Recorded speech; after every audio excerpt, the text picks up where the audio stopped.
Mesdames, Messieurs, bonsoir. Bienvenue à toutes et à tous dans cette session d'information sur la télévision Labari en ce dimanche 14 mai 2023. Le syndicat national des enseignants, chercheurs et des chercheurs supérieurs se prononce sur la situation sécuritaire dans notre pays. C'est dans un communiqué dont je vous donne la teneur. Le syndicat national des enseignants, chercheurs et des chercheurs du supérieur, le SNEX, est surpris du satisfecit du gouvernement relatif au partenariat militaire avec les forces étrangères dans la lutte contre l'hydre terroriste. Ce satisfecit est en contradiction, dit le syndicat, avec l'aggravation de la situation sécuritaire au Niger, en particulier et dans les pays de la sous-région en général. Le SNEX est consterné par les récents développements de la situation sécuritaire au Sahel, dominée par des actes terroristes sauvages récurrents sur des forces de défense et de sécurité et des populations civiles non armées. Dans cette lutte contre le terrorisme et le banditisme résiduel, le SNEX salue le courage et les efforts des forces de défense et de sécurité pour endiguer une situation d'insécurité devenue de plus en plus complexe. Dans cette perspective, tous les États concernés doivent être solidaires dans la lutte contre ce terrorisme qui leur est injustement imposé, dit le syndicat, qui a enfin saisi l'occasion de se communiquer pour réitérer ses condoléances les plus émues aux familles des victimes et souhaiter un prompt rétablissement aux blessés. Signé le secrétaire général du Ben SNEX, donc Sahabi Bakasso.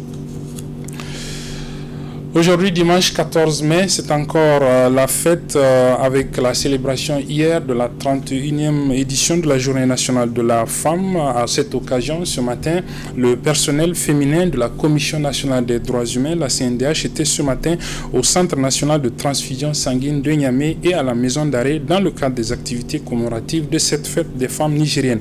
Il s'est agi d'une opération donc de don de sang au niveau du Centre national de transfusion sanguine et une visite terrain aux femmes détenues. Le résumé avec nos reporters Ibrahim Abdou et Adamou Soumana. Jouant un rôle essentiel dans le transport de l'oxygène, des nutriments, des anticorps et des hormones, le sang, ce liquide précieux et vital, fait défaut dans la plupart des centres sanitaires du pays. Conscient de cette situation, le personnel féminin de la Commission nationale des droits humains CNDH, en marge de la journée de la femme nigérienne, décide de mettre gracieusement à la disposition du Centre national de transfusion sanguine ce liquide vital à travers cette opération pour sauver des vies. Ce même personnel de la CNDH n'a pas non plus oublié une frange de leurs sœurs en détresse, à savoir celle en détention à la maison d'arrêt de Niamey.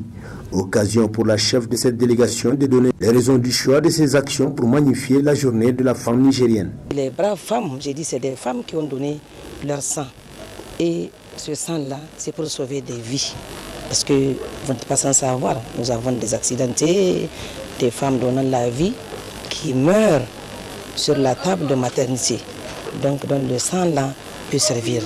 Et la Commission nationale des droits humains fait la promotion des droits humains et la protection aussi de ces droits. Ce qui veut dire que le choix d'aller vers ce centre pour donner le sang n'est pas fortuit. Et ça nous a conduit aussi à être regardants vers la maison d'arrêt de Niamey pour venir aussi fêter cette journée avec les femmes détenues qui sont des femmes en détresse. Parce que ce sont des femmes privées de leur liberté et abandonnées à elles. Ce qui veut dire qu'aujourd'hui, nous avons choisi d'être ensemble avec eux. Après avoir recueilli les témoignages des femmes en détention dans cette maison d'arrêt, la commissaire de la CNDH n'a pas manqué de rendre un vibrant hommage au régisseur de la prison civile de Niamey. Remercier monsieur le régisseur qui est là avec nous, qui n'a ménagé aucun effort par rapport aux efforts fournis. Parce que vous avez visité vraiment et nous avons constaté qu'il y a les meilleures conditions au niveau surtout de la maison d'arrêt côté femmes. Il y a les conditions de vie et on a échangé avec les femmes aussi qui ont félicité ce régisseur-là par rapport au travail qu'il fait. Donc vraiment, merci beaucoup monsieur le régisseur. Continuez dans ce sens-là et nous souhaitons que partout dans les maisons d'arrêt, que les conditions de vie des femmes, surtout les conditions de vie en général des détenus soient améliorées. Cette visite a permis au personnel féminin de la CNDH de constater de visu les énormes efforts consentis par l'État et ses partenaires pour la réinsertion sociale des femmes détenues à travers des activités génératrices de revenus. Des activités auxquelles elles s'adonnent à cœur joie, Grâce au soutien moral du régisseur de la prison civile, un homme dynamique et sociable. Pour marquer cette fête nationale des femmes nigériennes, la section nigérienne du réseau des enseignantes syndicales d'Afrique de l'Ouest a elle aussi organisé une activité ce matin. C'était au niveau de la maison de la presse de Niamey. C'était une conférence débat. Les organisations telles que ASSO-EPT et IESNI Niger sont membres de ce réseau ouest-africain. Je vous propose de suivre le résumé de cette conférence débat avec nos reporters Aboubakar Souley et Boubacar Ibrahim. C'est en l'absence de toute ambiance de fête que le réseau des enseignantes syndicalistes de l'Afrique de l'Ouest, RESAO, a bien voulu marquer la journée nationale consacrée à la femme nigérienne. Les membres de ces réseaux ont opté pour ces cadres afin de mieux éclairer sur les conventions déterminant les droits de la femme. Cette conférence permet de favoriser la sensibilisation autour de la convention et de la recommandation des 106 de l'OIT, en faisant progresser l'égalité des sexes dans le contexte de la promotion des droits des femmes. Pour rappel, la Convention C190 et la recommandation 206 de l'OIT sont les premières normes internationales de travail qui offrent un cadre commun permettant de prévenir, de combattre et d'éliminer la violence et le harcèlement fondé sur le genre dans le monde du travail. Ces violences continuent d'avoir des répercussions graves et durables sur notre environnement et sur le développement socio-économique. Une initiative organisée grâce à l'accompagnement de la coalition des associations pour une éducation pour tous, ASSO-EPT, et l'intersyndicat de l'éducation section du Niger IESNI, dont les représentants n'ont pas manqué de marquer leur intérêt. Le RESAO, le réseau des enseignantes syndicalistes de l'Afrique de l'Ouest, est un organe d'appui de l'IESNI Niger. L'IESNI, qui est le plus grand regroupement des syndicats affiliés à l'international de l'éducation, a bien voulu mettre en place cet organe d'appui pour la mobilisation, pour la sensibilisation et la formation des enseignantes militantes de l'IESNI Niger afin qu'elles soient présentes partout où on parle de l'éducation, partout où on parle de femmes, partout où on parle du développement. À travers cette importante activité, le réseau des femmes syndicalistes du Niger vise comme objectif principal d'apporter sa contribution à la promotion de l'égalité des chances et de favoriser la ratification de la Convention C190 de l'OIT pour un monde meilleur au profit des femmes et des filles du Niger. Plus spécifiquement, il entend sensibiliser la communauté, les femmes et les filles du Niger sur les enjeux et les défis de la Convention C190 ainsi que la recommandation 206 de l'Organisation internationale du travail l'OIT. Pour rappel, ratification de la Convention 190, rôle des syndicats et les thèmes à travers lesquels les discussions se sont déroulées. À l'occasion toujours de la célébration de cette journée nationale de la femme, les femmes de la commune rurale de Ndunga, c'est dans le département de Kolo, région de Tillabéri, ont également organisé des festivités commémoratives de cette journée. C'était ce matin au sein de l'école primaire de la dite localité. Le compte rendu avec nos reporters Sadou Doumi et Adamou Soumana. La présente cérémonie marque la commémoration de la journée dédiée à la femme nigérienne dans la commune rurale de Ndunga. Ainsi, les femmes de cette localité se sont massivement mobilisées autour de la première responsable de la municipalité pour magnifier cet événement de portée historique. L'origine de cette journée résulte de la marche historique des femmes du 13 mai 1991 au sein de la commission préparatoire de la conférence nationale souveraine, tenue du 29 juillet au 3 novembre 1991, portant ainsi leur nombre de 1 à 5. Comme toutes les femmes nigériennes, celles de la commune rurale de Ndunga manifestent leur joie et fierté à travers des cérémonies comme celle-ci.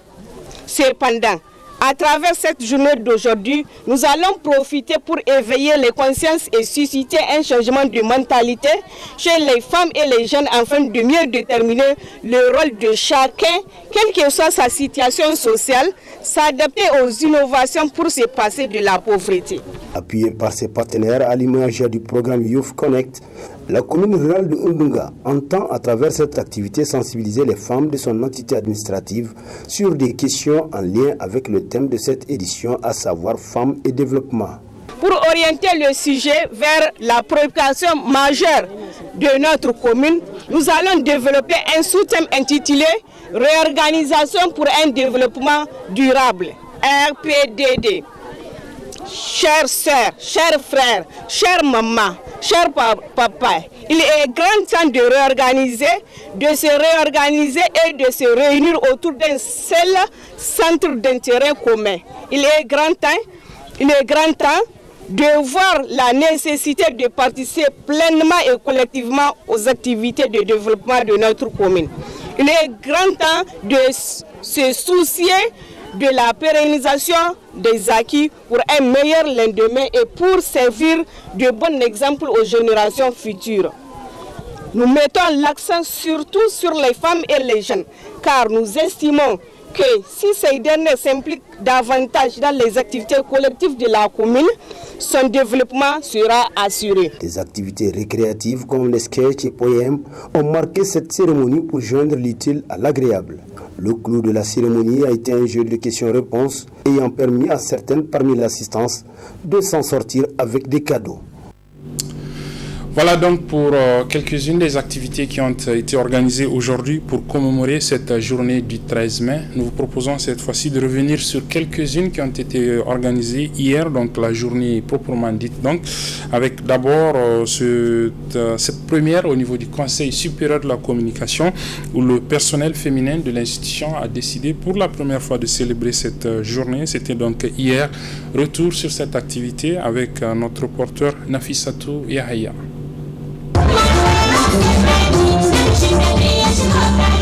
Cela fait exactement 32 ans que des femmes nigériennes ont marché un 13 mai en 1991 pour revendiquer plus d'équité lors de la conférence nationale souveraine.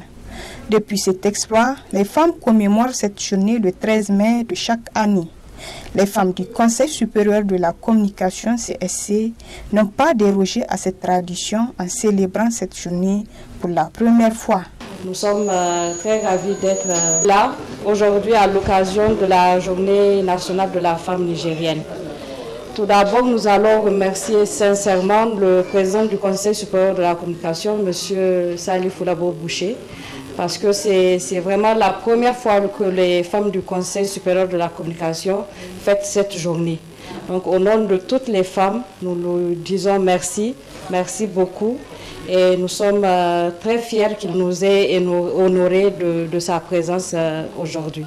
Donc je ne vais pas être longue, nous allons faire la fête, nous allons bien manger et puis que la fête continue. Invité à cette occasion, le président du CSC n'a pas manqué de rappeler l'engagement et le sérieux avec lesquels les femmes du CSC travaillent. Je n'ai pas hésité un seul instant à venir regarder votre fête, participer ne serait-ce que pour quelques minutes, pour vous encourager. Et tout à l'heure, en ce qui concerne les femmes du CSC, j'ai compris que vous êtes toujours au charbon, comme les hommes. C'est pourquoi j'ai, à l'occasion de cette fête, comme les autorités de ce pays nous prêtent une oreille attentive, nous, à notre tour, nous allons prêter une oreille attentive à ce que vous faites comme métier pour qu'on puisse vous aider. Vous aider à asseoir votre vie professionnelle. Vous avez choisi un métier, il faut qu'on vous encourage. Et c'est un métier très important. Celles qui sont toujours à côté des machines, le monitoring pour regarder ce que la presse nationale et internationale dit, en vue de voir si ce qu'elle dit est vrai ou réel, s'il n'y a pas de diffamation, s'il n'y a pas d'injures, s'il n'y a pas d'insultes. C'est un travail vraiment important que vous faites. C'est à ce sujet-là que nous, à notre niveau, au niveau de la direction, à la présidence du CSC, nous allons faire de notre mieux pour vous encourager et vous aider davantage. Tout en félicitant et encourageant les femmes du CSC pour leur dévouement, le président du Conseil supérieur de la communication leur a souhaité une bonne fête et au-delà à toutes les femmes nigériennes. Une autre activité qui a marqué cette journée d'hier, la journée du 13 mai, donc, c'est celle organisée par le parti politique RANA. RANA, c'est le Rassemblement national africain. Les militantes de cette formation politique se sont retrouvées donc au niveau du siège du parti pour marquer cette journée du 13 mai. Il y avait à l'occasion le président de la formation politique, Dr Hamidou Mamadou Abdou, qui a tenu à leur adresser à elles, donc les femmes militantes de sa formation politique, mais aussi de façon plus large à l'ensemble des femmes du Niger, un message dont je vous propose ici de suivre un extrait. C'est l'occasion pour moi, personnellement, de dire nous pensons beaucoup aux filles et aux fils du pays qui tombent chaque fois, chaque jour, à cause des défis sécuritaires. Et nous disons qu'il faut mettre les efforts ensemble pour préserver nos populations, pour assurer leur sécurité. Et ça, évidemment, c'est un enjeu énorme, même pour le développement du pays, même pour l'émancipation de nos populations. Et c'est pour cette raison on a l'habitude de dire pas de développement sans sécurité. On le voit, c'est la vérité. C'est des faits, c'est des choses que nous vivons aujourd'hui.